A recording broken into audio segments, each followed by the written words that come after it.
또 민감한 질문을 우리 하연옥 위원이 또 준비했다고 합니다. 들어보겠습니다. 네, 그 개발과 관련한 얘기 하셨는데요. 최근에 그 도심 개발과 관련한 세운지구 개발 그리고 주택 공급을 위한 태릉 골프장 개발을 둘러싼 논쟁이 참 가열되고 있습니다. 그 세계 문화유산인 종묘 그리고 태릉 강릉 인근의 개발을 둘러싼 논란이 또 정치적인 다툼이나 싸움으로 비화하는 듯한 모양새인데요. 사실 종묘에 놀리면 태릉 개발도 힘들지 않냐라는 얘기까지 나오고 있습니다. 그 사실 문화재 보호와 보호 및 보존 그리고 개발 사업이 사실상 양립하기 어려운 테마로 여겨지는데요. 도시와 문화재가 공존하는 개발이 불가능한 것인지 아니면 어떤 식으로 조화로운 개발이 가능할지 이런 것들에 대한 생각을 좀 밝혀줬으면 감사하겠습니다. 공무원식으로 대답하자면은 이 질문은 국가유산청장한테 하셔야 된다고 이렇게 대답을 하고 싶습니다. 지금 엄연히 그 관할 청장이 있는데 전직 청장이라고 해서 이렇게 그 제 의견을 함부로 얘기해도 되는지는 잘 모르겠습니다만은 아무튼 우리가 유네스코 세계유산에 등재되기 위해서 얼마나 많은 노력을 해왔는지 모릅니다.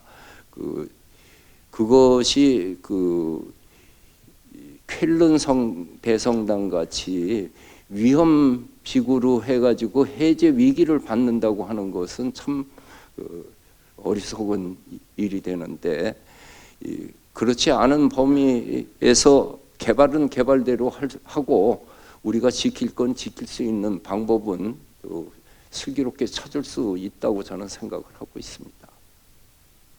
네, 평소와 달리 좀 짧게 말씀하셨는데 또 네, 박동희 부장님 다음 질문해 주시죠. 그 평소 한일 관계에 대해서 굉장히 전향적으로 말씀을 많이 하신 걸로 네. 제가 기억합니다. 그래서 뭐 얼마 전에 대통령도 그 호류지 방가사유상 네. 그 방문하셨고, 거기 얼마 전에 다녀왔던 제 지인이 그거 다 뭐 우리 한국 문화 아니냐 뭐 이런 반응도 있었고요. 어쨌든 그 한일 관계가 앞으로 더 진전되기 위해서 우리 K 문화유산, K 유물 이 도쿄박물관에서 한중일 이제 전시회도 하신다고 하셨는데 어떤 역할을 할 수 있을까요? 네. 참 그 정부 입장에서 한일 한중뿐만 아니라 한중일을 엮는 것이 굉장히 중요한데 이게 그 어느 쪽에서 삐뚤어져서 제대로 진행하지 못할 때 문화교류 자체에서는 역시 한중일은 하나의 문화권, 동아시아 문화권으로 숙명적으로 같이 가야 한다라고 하는 것을 보여줄 수 있는 가장 정확한 것은 한중일 3국 박물관장 회의와 거기 결과로서 나오는 공동 주제의 전시회라고 생각합니다. 이 전시회는 2년마다 개최국을 돌아가면서 해서 지난번에는 한국에서 열렸고 이번에는 일본에서 동아시아의 글씨라고 하는 그 전시 주제로 해서 각국에서 12점의 서예 작품이 한 자리에 모여가지고 이루어지는 전시입니다. 요 다음에는 그 중국, 그 다음에 또 한국으로 오는데 어떤 때는 뭐 나전 질기가 되고 어떤 때는 도자기 산수화 이렇게 되지만은 그 외교적으로 또는 군사적으로 경제적으로 서로 그 갈등이 있을 때도 결국은 하나의 공동체다라고 하는 걸 보여준다는 것은 굉장히 의미가 있어서 우리는 한중일 3국 박물관장 회의를 통해 가지고 교류하고 있는 것은 아주 적극적으로 긍정적으로 추진하려고 합니다. 네, 오늘의 유홍준 관장님을 아무래도 있게 한 것은 이 책 나의 문화유산 답사기 때문이라고 해도 과언이 아닐 거라고 생각합니다.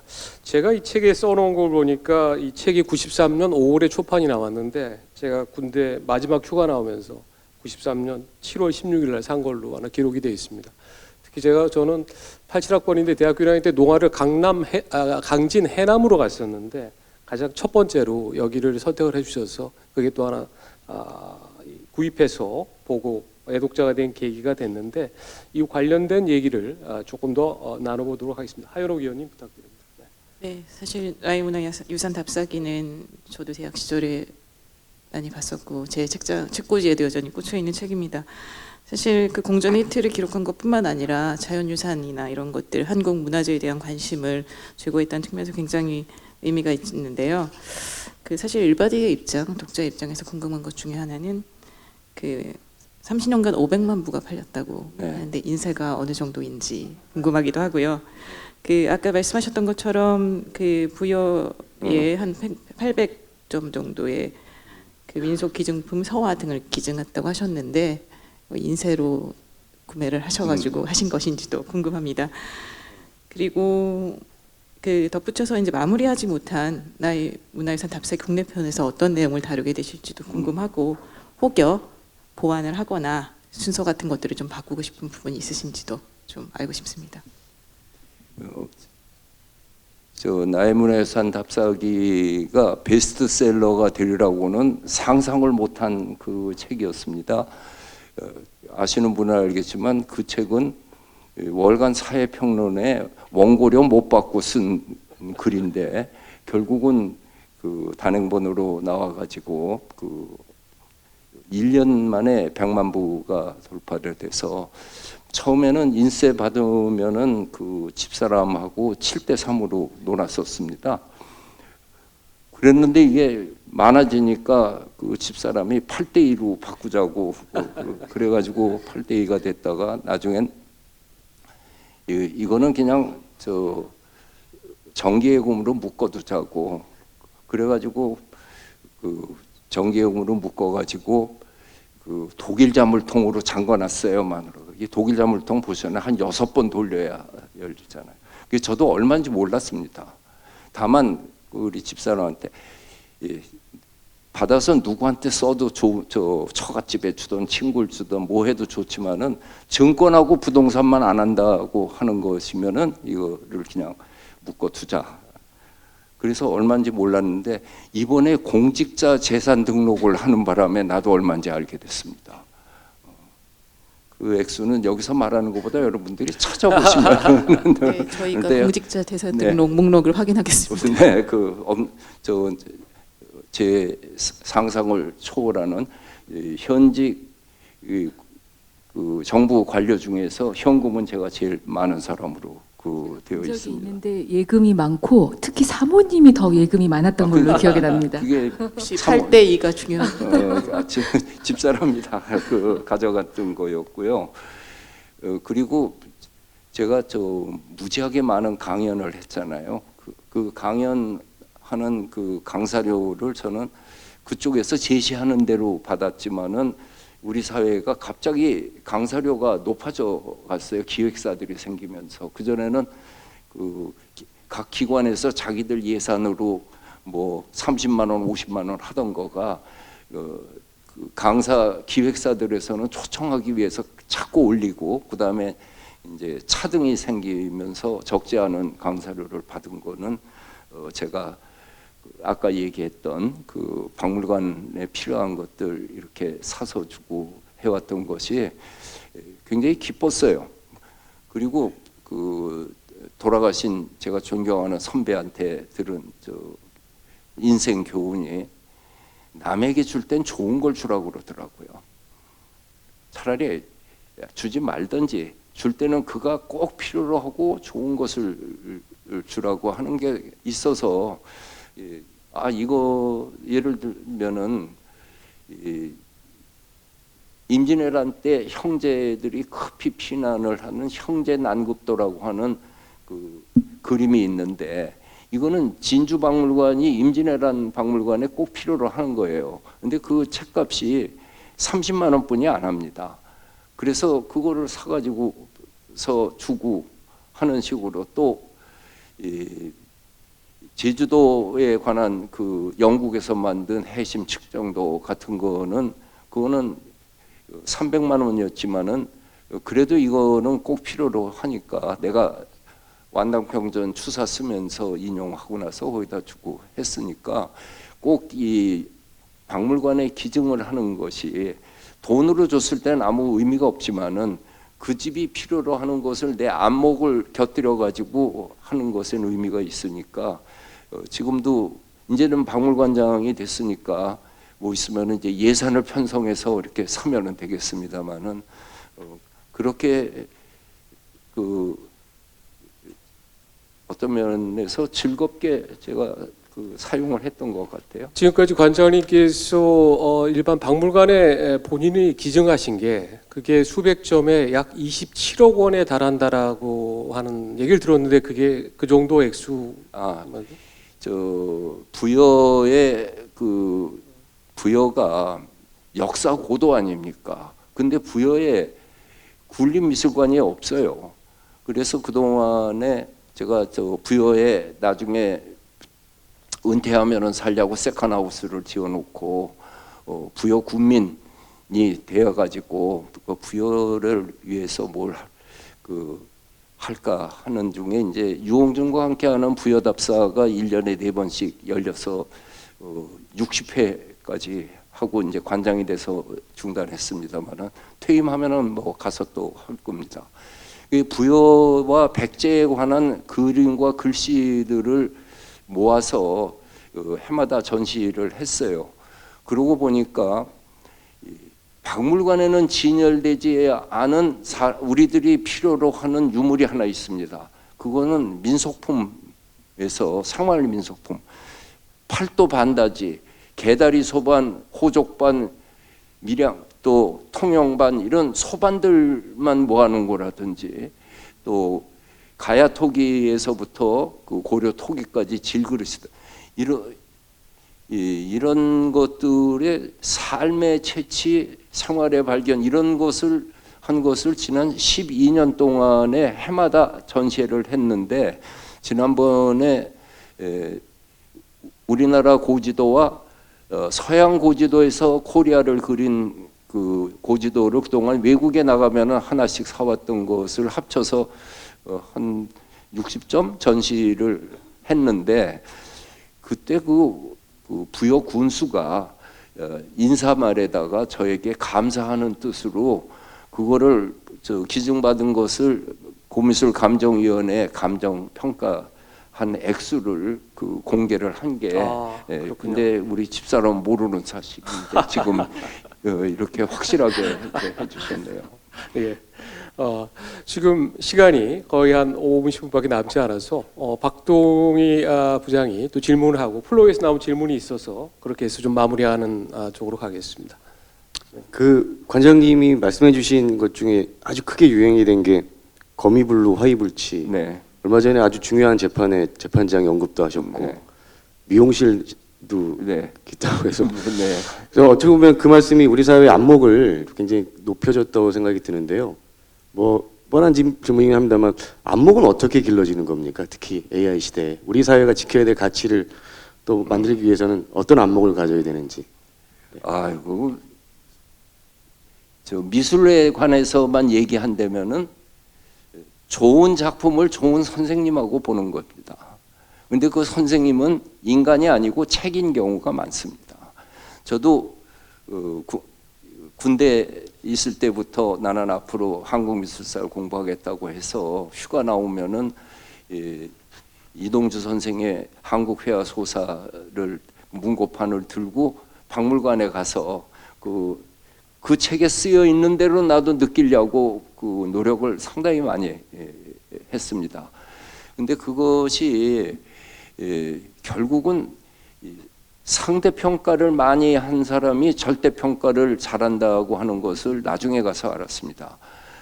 예를 들면은 아까 얘기했던 바티칸에 있는 미켈란젤로의 피에타라고 하는 조각 작품을 그냥 내가 봐서 느낀 거 말고 곰브리치는 뭐라고 그랬고 아놀드 하우저는 뭐라고 그랬고 젠슨은 뭐라고 그랬다. 그 중에서 나는 누구의 의견에 더 동의한다. 이 생각을 가지면서 내 지식이 된 것이 아닌가 싶습니다.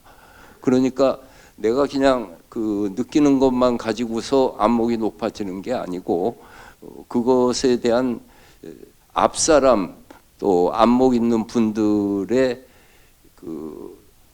가르침을 그 소화를 하되 상대평가를 하면서 높아지는 것이 아닌가 그렇게 생각을 합니다.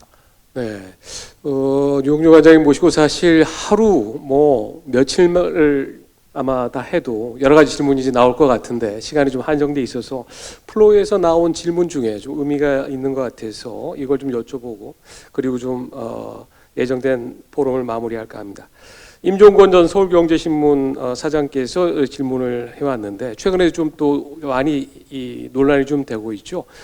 문화관광부가 지금 광화문에 한글 현판 광화문을 달 계획이라고 생각을 했습니다. 아시는 것처럼 박정희 대통령이 쓰인 게 달려 있다가 그게 2010년에 지금 또 한자로 바뀌고 했는데 한자 밑에 한글 현판을 달아서 2개를 달겠다라고 그렇게 지금 추진이 되고 있는데 그래서 질문이 이게 과연 여기에 대해서는 어떻게 생각하는 건지 그리고 박정희 친필 현판의 어떤 가치는 없는 건지 뭐 이런 또 박정희 만약 된다라고 한글을 내건다라고 하면 박정희 현판을 다시 내거는 방안 이런 데 대해서 질문이 들어왔습니다. 우리 광화문 현판 박정희 현판을 제가 띄었다고 생각을 하고 있고 또 그런 혐의의 상당 부분은 또 맞습니다. 박정희 대통령의 현판을 띄게 된 거는 그냥 현판을 툭 띈 게 아니고 콘크리트로 되어 있는 광화문 건물이 본래 총독부 건물에 맞췄기 때문에 본래 광화문에 위치하고 달리 남산에 있는 신궁과 마주보는 것으로 돼서 3.7도가 비틀어져 있습니다. 이것을 광화문을 월대 복원까지 생각하면서 정식으로 17m를 앞으로 내세우면서 콘크리트 건물은 해체를 하고 원래 있었던 광화문을 새롭게 해 놓으면서 그때는 자연스럽게 콘크리트 건물에 있었던 박정희 현판은 떼어지고 이 17m 앞으로 3.7도를 틀어서 정남향으로 하면서는 이 흥선대원군 시절에 만들었던 그 현판을 단 것이 현재 있는 현판입니다.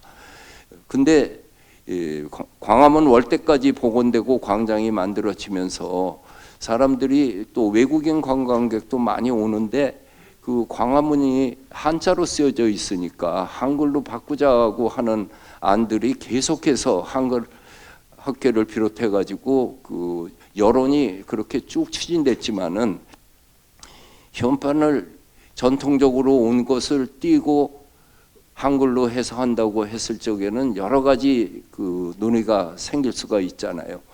그랬는데 이 건물에 현판은 꼭 하나만 달아야 된다는 법은 없는 것이고 그 중에 가장 대표적인 거가 평양에 있는 대동문이 3개가 걸려 있습니다. 2개 걸려 있고 이맛도래도 있고 금산에 있는 미륵전도 3개가 있고 중국에 가서 보면은 7층 건물 전체가 다 현판이 걸려 있는 경우도 있습니다. 그러니까 그러면은 현판을 띄지 말고 한글 현판을 하나 달면은 어떻겠느냐라고 했는데 그동안 한글 현판을 추진하는 사람들에게서는 그 안으로 제시한 거가 세종대왕 동상도 있고 우리 한글의 원본인 훈민정음체를 집자를 해가지고 하는 것이 어떠냐 해가지고 나온 것이 현재 진행되고 있는 안으로 알고 있고 저는 그 안이 좋은 안이라고 생각하고 있습니다. 마지막으로 그럼 박정희 대통령의 현판을 다시 거는 방안에 대해서는 어떻게 생각하십니까? 그거는 국가유산청장한테 물어봐야 될 것 같습니다. 알겠습니다. 네. 오늘 유홍준 관장님 모시고 관훈 포럼을 진행했습니다. 몰입도가 어느 때보다도 높아서 기회가 되면 하반기에 또 유 관장님과 어떤 다른 행사도 좀 기획해 봐야 되지 않나 총무로서 그런 생각을 갖게 됐습니다. 오늘 관훈 포럼에 나와서 제가 그 하나 부탁하고 싶은 말이 있는데요. 네네. 사실 이 관훈 포럼에 이렇게 초대된다고 하는 거는 개인적으로도 큰 영광이고 나는 국중박을 전도한다는 마음으로 해서 나왔는데 그동안에 관훈 포럼에 초대된 분들이 정치와 또는 경제 외교에 집중되어 있는데 다음번에는 반드시 우리 인문학자 중에 원로분을 초대를 해서 우리 인문학이 발전하기 위해 가지고서는 어떤 길이 있고 무엇이 문제인지에 대해서 저는 오늘 가장 현실적으로 시급한 교수업적 평가의 퀄리티는 안 보고 퀀티티만 보고 있고 일반 저서에 대해서는 아직도 싸구려 대중서 취급을 하고 있는 문제만 얘기했는데 우리 인문학의 뿌리와 인문학 발전을 위한 인문학자 원로를 초대해 주십사 간곡히 부탁드립니다. 알겠습니다. 제가 관훈클럽 총무로서 제 임기 1년인데 1년 동안에 제 또 과제가 하나 더 좀 늘어난 것 같습니다. 말씀해 주신 거 명심하도록 하겠습니다.